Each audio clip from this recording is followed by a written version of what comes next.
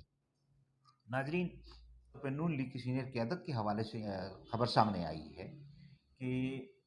مسلم league نون کی انتہائی senior قیادت نے عمران خان صاحب کو ایک میسج پہنچایا ہے، اور اس میں یہ کہا گیا ہے کہ یہ جو لوگوں کو اغوا کیا جا رہا ہے، انہیں ٹارچر کیا جا رہا ہے، ماورائے آئین گرفتاریاں ہو رہی ہیں، اور یہ جو دیگر معاملات ہو رہے ہیں یہ ہم نہیں کر رہے ہیں۔ سوال یہ ہے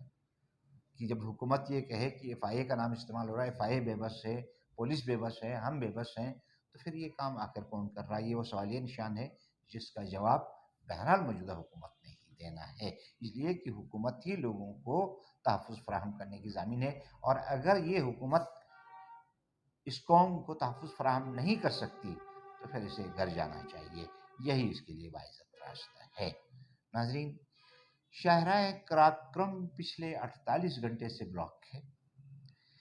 روزے میں شدید سردی، ٹھٹھرتی سردی میں اور انتہائی تیز بارش میں ہزاروں افراد جگہ جگہ بلاکیج کے بیچ میں پھنسے ہوئے ہیں۔ ان میں سے کچھ لوگ تو داسو اور بشام جیسی جگہوں پہ، ہوٹلوں پہ قیام کرنے پہ مجبور ہو گئے، لیکن ان ہوٹلوں میں نہ انہیں کمبل میسر ہیں، اس لیے کہ رمضان کی وجہ سے وہ ہوٹل بند ہیں، بس ایک کھلی جگہ مل گئی ہے ان کو، اور جو لوگ بیچ میں پھنسے ہوئے ہیں وہ تو یا تو اپنی گاڑیوں میں ہیں یا بے یار و مددگار باہر ہیں۔ اس میں سب سے بڑا جو ایشو آیا ہے وہ گیال کے پل کا ہے۔ یہ پل پچھلے سال بہہ گیا تھا، اور نیشنل ہائی وے اتھارٹی نے اس کو تعمیر کرنا تھا، لیکن حیرت انگیز بات یہ ہے کہ ابھی تک اس کی تعمیر نہیں ہو سکی۔ کیوں نہیں ہو سکی؟ اس کا جواب بہرحال نیشنل ہائی وے اتھارٹی کے ذمہ ہے، اور انہیں چاہیے کہ اس کا جواب نہ صرف جواب دیں بلکہ آئندہ کے لیے اس طرح کی صورتحال سے قوم کو بچانے کے لیے فوری طور پہ گیال کا پل تعمیر کریں۔ یہ انتہائی اذیتناک بات ہے کہ ہزاروں خواتین، بوڑھے، مریض اور بچے کھلے آسمان تلے شدید بارش میں، اوپر سے سلائیڈنگ ہو رہی ہے، نیچے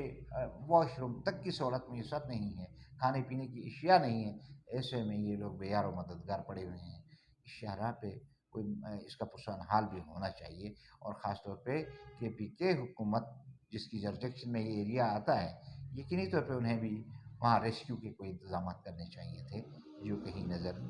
نہیں آئے۔ ناظرین، کے پی کے اور پنجاب میں نگراں حکومتوں کی میعاد آلموسٹ ختم ہو گئی۔ یہ حکومتیں آئین کے تحت 90 دن کے لیے قائم کی گئی تھی، اور ان کا مینڈیٹ 90 دن کے اندر صوبوں میں انتخابات کرا کے واپس جانا تھا، لیکن ان حکومتوں نے ہر وہ کام کیا جو ان کے کرنے کا نہیں تھا، اور اس کام سے راہ فرار اختیار کیا جو اس کی ذمہ داری کے تحت انہیں نگراں حکومتوں کے طور پہ قائم کیا گیا تھا۔ پنجاب کی حکومت کے حوالے سے جس طرح کی کھلی جانبداری اور ملک کی سب سے بڑی پارٹی کے خلاف انتقامی کارروائیوں کے ریکارڈز قائم ہوئے ہیں، وہ پاکستان کی تاریخ کا سیاہ باب ہے۔ ان حکومتوں کو آئینی طور پہ تو ان کی مدت ختم ہو گئی ہے، اب ان کی طرف سے جو بھی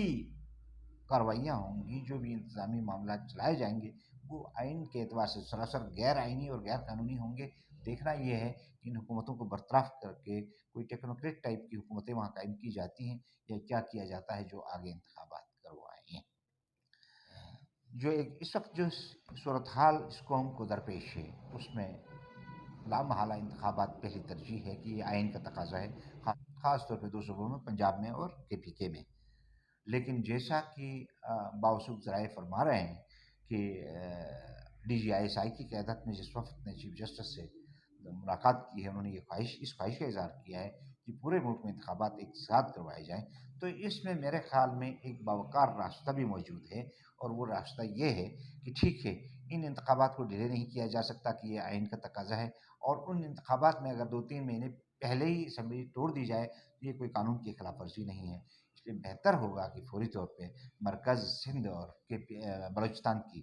حکومتیں توڑ دی جائیں، اور 90 دن کے اندر پورے ملک میں انتخابات کروا دیے جائیں، اور اس کے لیے اس فنڈ سے رقم استعمال کی جائے جو چیف جسٹس کے زیر تصرف ہے، اگر مرکز یہ فنڈ دینے کی پوزیشن میں نہیں ہے تو۔ لیکن ہمارے ذرائع یہ بھی دعویٰ کر رہے ہیں کہ جب سے مرکزی حکومت کے نوٹس میں یہ رقم آئی ہے، خاص طور پہ ڈیم فنڈ کی رقم، تو اس پہ ان کی رال ٹپک رہی ہے کہ کسی طرح یہ فنڈ بھی ان کے قبضے میں آئے، اور پھر اس کے بعد جو حشر ان 20-21 ارب ڈالر کا ہوا ہے جو جب یہ برسر اقتدار آئے اس ملک کے خزانے میں موجود تھے، وہیں حشر ان کا بھی کیا جائے، اور ماضی میں ان پارٹیوں کا جو ایک ٹریک ریکارڈ ہے وہ بھی قوم کے سامنے ہے، اس پہ ہمیں کچھ کہنے کی ضرورت نہیں ہے۔ لیکن ایک بات بہرحال سوچنے کی ہے کہ نظریہ ضرورت کو اب دفن کرنا ہوگا۔ یہ نظریہ ضرورت اگر برقرار رہا اور اب بھی انتخابات نہیں ہوئے تو اکتوبر میں بھی انتخابات کی کوئی گارنٹی نہیں ہوگی، اور یہ نظریہ ضرورت ہی ہے جس نے پاکستان کو تباہ برباد کیا۔ اللہ تعالیٰ اس نظریہ ضرورت سے، اس کی خرافات سے اور اگلی مشکلات سے پاکستان کو بچائے۔ اس کے ساتھ آج کے پروگرام سے آپ سے اجازت چاہوں گا، اگلے پروگرام میں کسی اور ٹاپک کے ساتھ آپ کی خدمت میں حاضر ہوں گا۔ تب تک کے لیے اپنے میزبان عبدالبشیر خان کو اجازت دیجیے۔ پاکستان پائندہ باد۔